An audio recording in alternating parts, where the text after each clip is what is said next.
Қайырлы күн, құрметті достар. Мен сіздерге бүгін күнделік кезетте табельді қалай шығару керек екенін көрсетейін деп отырмын. Себебі көптеген ұстаздарға бұл түсініксіз болып тұр. Бастапқы бетте үлгерімі, яғни сынып үлгерімі дегенді бассаңыздар болады. Бірақ бұл жерде бізге сынып жетекшісіне деген қажет емес, бізге оқушылар деген қажет. Оқушылар бөліміне кіріп, міне осы жерден өзіңізге қажет сыныбыңызды таңдайсыз, яғни қай сыныптікі керек. Одан кейін бөлек оқушыны таңдап шығарсаңыз да болады, немесе жалпы сыныптың табельдері деп таңдасаңыз болады. Мына жерде мысалға бөлек оқушыны таңдасақ, белгілі бір оқушыны таңдаймыз, сол оқушының табелі керек болса. Міне астында жаңағы бағалар шығады.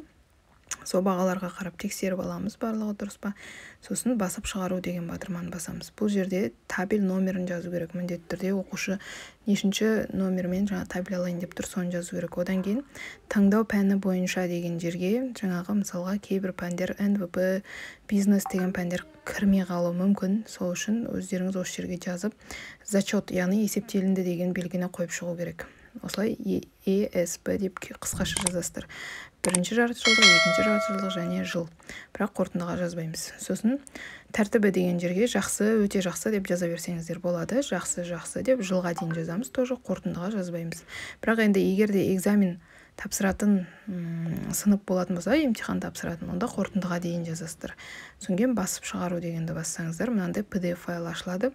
Осы жерден барлығын тексеріп алып, өздеріңіз распечатка жасап аласыздар. Одан кейін жабу батырмасын басып, мысалға жалпы сыныптың табельдері қажет болды.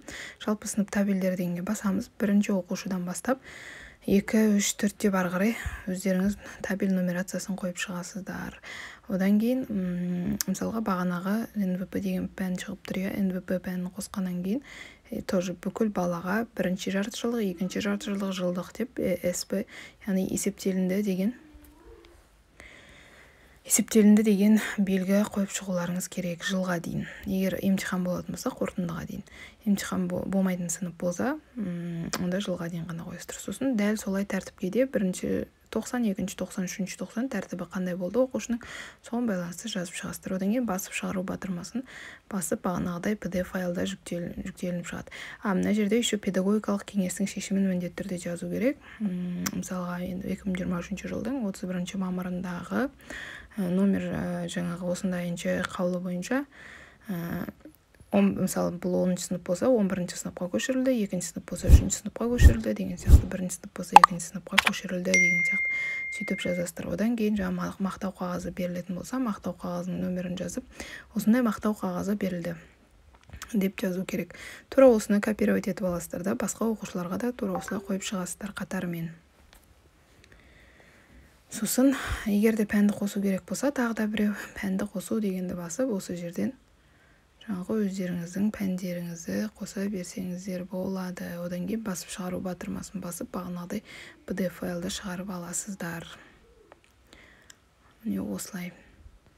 Тыңдағандарыңызға рахмет, көргендеріңізге рахмет. Міндетті түрде тіркеліп, комментарийларыңыз қалдырып кетіңіздер. Тағы да күнделікте сіздерге қай жағы түсініксіз айта кетсеңіздер, мен барлығын түсіндіріп беремін.